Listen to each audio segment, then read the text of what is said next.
Welcome back to the county seat. We've been discussing monuments, land planning in the counties, the impacts of setting aside lands for protection versus development, and kind of a whole mishmash of things. Gentlemen, we were discussing during the break the fact that this new land process that Randy's been working on in Washington County and helping with Emery and some of the other counties, Wayne and San Juan, has actually started to pull groups together that have been on different sides and become collaborative.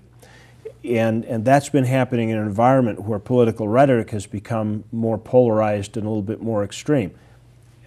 How can you account for that? What do you think? You can account for that because we're being successful. We were successful in Washington County. We have the same partnerships there in each of the counties that are now working on these things.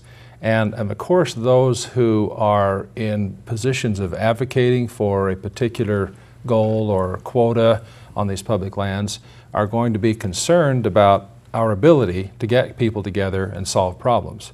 You really can't raise money by saying to a potential donor, everything's going really well, send us some money. You've got to be able to say, you know, there's this crisis here, this crisis there. And so you know you're going to pick up a little bit of that extreme talk, but at the same time, we have an extremely valuable collaborative process going on with partners around the table from all walks of life that's succeeding. And this really does have to be collaborative and take all these different groups into account, because you were talking about an economic impact, Jeff, that you're concerned about within Emery County as far as the kinds of jobs if you make all the land recreational and tourism land. Do you want to briefly touch on that for a second? In the process, we're trying to make sure everybody gets a little bit, but nobody's going to get everything they want. Tourism is a good supplemental source for income for local governments, but it cannot replace coal mine jobs, power plant jobs, for the ranchers. Those things are high-paying jobs, and it's a steady income. Tourism is a seasonal income in Emery County.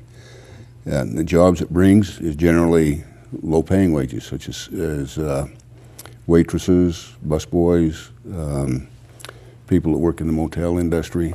And you can't sustain a government or a county on those funds. Emery County brings in a little under $300,000 in TRT and TRCC money, which is tourism money. Right. And that's not enough to run my county. I've got to have the other jobs. And we've lost a lot of coal mines. The power plants are depreciating in value, so there's loss of funds there. It's catch-22 for us because most of our county is public land.